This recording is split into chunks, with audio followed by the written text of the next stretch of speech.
काली और गोरी जुड़वा बेटी के लिए मां का प्यार। मेहमानों की भीड़ अमृता को घेरे हुए थी। उसकी गोद भराई चल रही थी, जहां उसकी एक सहेली प्रिया उसे कहती है, अरे वाह अमृता, तेरे चेहरे पर तो एकदम ब्राइडल दुल्हन जैसा निखार चढ़ा है। भाई तू है भी तो दूध जैसी गोरी चिट्टी सुंदर, और मैंने तो सुना है कि बच्चे बिल्कुल माँ पर जाते हैं। इसका मतलब तेरे आने वाले बच्चे भी दूध से सफेद होंगे। अपने गोरे रंग रूप का बखान सुनकर अमृता इतरा कर बोली, भगवान ने मुझे इतना सुंदर बनाया है, मुझे तो बस गोरी सी सुंदर सी बेटी चाहिए। और अगर काला बच्चा हुआ तो? ये सुनकर अमृता भद्दा सा मुंह बनाकर बोली, काले बच्चे का तो सवाल ही पैदा नहीं होता, बिकॉज मुझे काले रंग से नफरत है, नफरत। भगवान ने अमृता को रच कर सुंदरता दी थी, और गोरा दूधिया रंग, तिरछे नैन नक्श, इसलिए उसे अपने गोरेपन पर बहुत गुमान था। गुजरते दिन के साथ अमृता को दर्द शुरू हो जाता है। आ आ आ आ थोड़ी देर में अमृता एक गोरी बेटी को जन्म देती है और कराहते हुए भी एक ही शब्द पूछती है, डॉक्टर, डॉक्टर मेरी बेटी गोरी तो है ना? डॉक्टर बड़े अचंभे से उसे देखता है। पहली बार ऐसी माँ देखी है जिसे डिलीवरी के दर्द से ज्यादा बच्चे के गोरे और काले रंग की पड़ी है। अमृता एक नहीं बल्कि 2 जुड़वा बेटियों को जन्म देती है, जिसमें एक गोरी और दूसरी बहुत काली होती है। डॉक्टर, कहाँ है मेरी दोनों जुड़वा बेटियां? मैं उन्हें देखना चाहती हूँ। जी, ये रही आपकी बेटियां। गोरी बेटी को देखकर तो अमृता फूली न समाई, मगर अपनी काली बेटी को देखते ही उसने उसे गोद से झटक दिया। अमृता, पागल हो गई हो? अगर अभी मैंने संभाल ना लिया होता तो गुड़िया गिर जाती। नहीं नहीं, ये इतनी काली कलूटी मेरी बेटी नहीं हो सकती। ये तुम कैसी बातें कर रही हो अमृता? तुमने इसे जन्म दिया है, और बच्चे चाहे काले हो या गोरे, माँ के लिए दोनों बराबर होते हैं। अपने पति आनंद के लाख समझाने पर भी अमृता अपनी काली बेटी को स्वीकार नहीं करती, जबकि सारा लाड प्यार वो अपनी गोरी बेटी पर जताती। अमृता ने अपनी गोरी बेटी को लाव्या नाम दिया, वहीं आनंद ने काली बेटी को सांझ नाम दिया। गुजरते वक्त के साथ दोनों 7 साल की हो गई। दोनों जुड़वा थी, इसलिए उनकी शक्ल भी मिलती जुलती थी। दोनों के बीच बड़ा प्यार था, साथ में स्कूल जाना, एक साथ खेलना कूदना, जिसे देखकर अमृता को चिढ़न होती। लाव्या, तुम अपने चेहरे पर क्या लगाती हो जो तुम्हारा चेहरा चांद की तरह चमकता है? देखो सांझ, माँ ने ये क्रीम पाउडर लाकर दिया है, मैं यही लगाती हूँ, लो तुम भी लगा लो। लाव्या ने जैसे ही क्रीम काली बहन को दिया, इतने में अमृता गुस्से में आकर क्रीम छीन लेती है और अपने मन की भड़ास निकालने लगती है। काली कलूटी बैगन लूटी, तुझे क्या लगता है री? तू मेरी बेटी की देखा देखी करके गोरी हो जाएगी? कभी नहीं, काली माई ही रहेगी। अपने प्रति अपनी माँ की कड़वाहट को देखकर सांझ बिलक बिलक कर रोने लगी।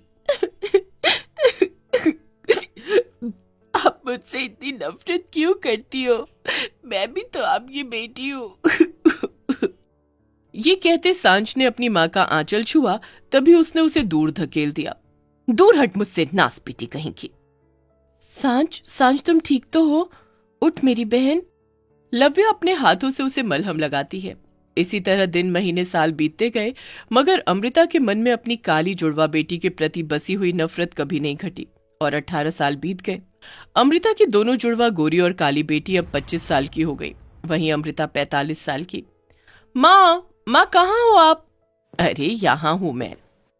देखो, मैंने कॉलेज में 2nd क्लास पास किया है। अपनी गोरी बेटी के 2nd आने पर अमृता का मन खुशी के मारे गदगद हो गया। अरे भगवान तुझे खूब तरक्की दे। वैसे भी भगवान ने तुझ में कोई कमी नहीं दी है। रूप है, रंग है, और पढ़ने लिखने में भी इतनी होशियार है मेरी लव्या। अमृता का मुंह अपनी गोरी बेटी की तारीफें करते कभी नहीं थकता था। वहीं सांझ भी हल्की सी मुस्कुराहट लिए आई। माँ, मैंने कॉलेज में 1st क्लास से पास किया है, मुझे आशीर्वाद दो।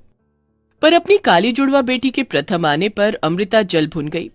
उसके चेहरे की खुशी जैसे एक पलछिन में छिन गई। तभी पिता आनंद ने गर्व जताते हुए कहा, जीती रहे सांझ, मुझे तुझ पर नाज है। दोनों की पढ़ाई पूरी होने के बाद अब उनके लिए रिश्ते ढूंढे जाने लगे, मगर सांझ के कालेपन के कारण 2 रिश्ते टूटने के बाद अमृता का मन खट्टा हो गया और वो खुद में बड़बड़ाने लगी। पता नहीं कौन थामेगा इस काली कलूटन का हाथ, नाक कटवा कर रख दी। अब तो बस कोई भी गरीब घरवर देखकर इस कल्लू माई को रफा दफा कर दूंगी, और उसके बाद अपनी लाव्या की शादी धूमधाम से बड़े घर में करूंगी। अमृता ने गायत्री के बेटे चंदन से गरीब सांझ का रिश्ता कर दिया, जिस पर आनंद ने आपत्ति जताते हुए कहा, अमृता, तुम माँ हो या दुश्मन? तुम मेरी सांझ की शादी नहीं कर रही हो, बल्कि उसे गरीब घर में ढा रही हो। तभी अमृता झूठ मूठ का रोना रोकर बोली, अरे तो मैं और क्या करती, तुम्हारी इस काली कलूटी लाडली को कोई पसंद भी तो नहीं कर रहा था। मैं जुबान दे चुकी हूँ, अब अगर ये शादी नहीं हुई तो मैं अपनी जान दे दूंगी। आप चिंता मत कीजिए माँ, आपने जहाँ मेरी शादी तय की है मैं वहीं शादी करूंगी, जैसा आप चाहेंगी वैसा ही होगा। ये कहते कहते अमृता की काली बदकिस्मत बेटी उसके पैरों में सिसक सिसक कर रोने लगी। खर्चे से बचने के लिए एक मामूली सी बारात घर में 4 लोगों में शादी कर दी गई। यहाँ तक कि उसकी प्यार भरी विदाई भी हो रही थी।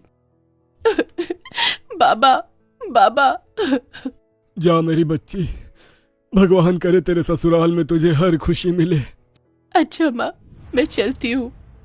सांझ टूटा मन लिए अपने गरीब ससुराल आ गई, जहाँ गायत्री ने उसका दिल से स्वागत सत्कार किया।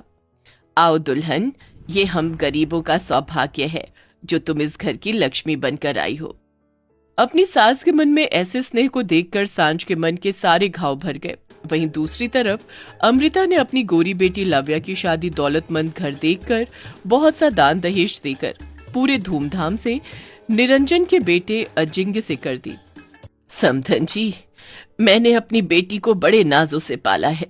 फूल सा नाजुक शरीर है इसका, इसे खुश रखना। जा लाव्या बेटी, अपने ससुराल में खुश रहना। आप बिल्कुल भी चिंता मत कीजिए अमृता जी, आज से आपकी बेटी मेरी बेटी है। निरंजना ने ऐसा कहकर अमृता को यकीन तो दिला दिया, मगर अमृता को कहाँ पता था कि लाव्या की जिंदगी में पहाड़ सा दुख भोगना लिखा है। लाव्या हर लड़की की तरह आंखों में ढेरों सपने लेकर ससुराल चली जाती है, मगर शादी के अगले दिन से निरंजना अपनी बहू के साथ किसी नौकर से भी बदतर बर्ताव करने लगती है और झाड़ू मारकर उसे उठाती है। अरे अरे ओ कामचोर, चल उठ जा और आधे घंटे के अंदर पूरे घर की सफाई कर। पर सासू माँ, इतने बड़े घर में नौकर चाकर नहीं है क्या? ओ अच्छा, तो अब लाडो रानी को नौकर चाहिए। क्यों री, तू आसमान की हूर परी उतर कर आई है? चल जल्दी से सफाई कर, नहीं तो ये गोरी चमड़ी झाड़ झाड़ कर राख कर दूंगी। उसी दिन से लाव्या अपने ससुराल में डरी सहमी सी रहने लगी, तो वहीं सांझ अपने गरीब ससुराल में खुशियों भरी जिंदगी बिता रही थी। गुजरते दिन के साथ दोनों जुड़वा बहनें प्रेग्नेंट हो गई। अधिकतर काम करने की वजह से लाव्या एकदम कमजोर हो गई। अजिंक्य, मैं माँ बनने वाली हूँ और तुम पापा। तो क्या करूं? नाचूं? हाँ, तुम क्या दुनिया की पहली औरत हो जो बच्चा पैदा करोगी? तभी निरंजना ने अपनी बहू को धमकाते हुए कहा, कान खोलकर सुन ले बहुरानी, होगी तू अपने घर की राजकुमारी, पर ये तेरा ससुराल है, और जरा भी ये मत सोचना कि तू प्रेग्नेंट है तो मैं घर में नौकर रखूंगी। सब कुछ तुझे ही करना पड़ेगा। आज तो चूल्हे से कुछ ज्यादा ही धुआं उठ रहा है। अरे बहू, मैं खाना बनाती हूँ, देख तुझे धुआं लग रहा है। ये तेरे और तेरे होने वाले बच्चे के लिए बिल्कुल भी ठीक नहीं। गायत्री अपनी बहू को हटाकर खुद चूल्हा फूंकने लगती है। तभी चंदन सर से पांव तक मिट्टी में सना हुआ गमछे में इमली और कैरी लेकर आता है। ये लो सांझ, तुम्हें कैरी खाने का मन कर रहा था ना, देखो मैं तुम्हारे लिए ले आया हूँ, और ये गरम गरम जलेबी भी छनवा कर लाया हूँ।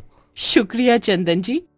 वहीं लाव्या की सास और पति उसे मार पीट कर भगा देते हैं। लाव्या, मेरी बच्ची, ये सब क्या है? क्या हुआ है? वो अपनी माँ को रोते हुए सारी बात बताती है।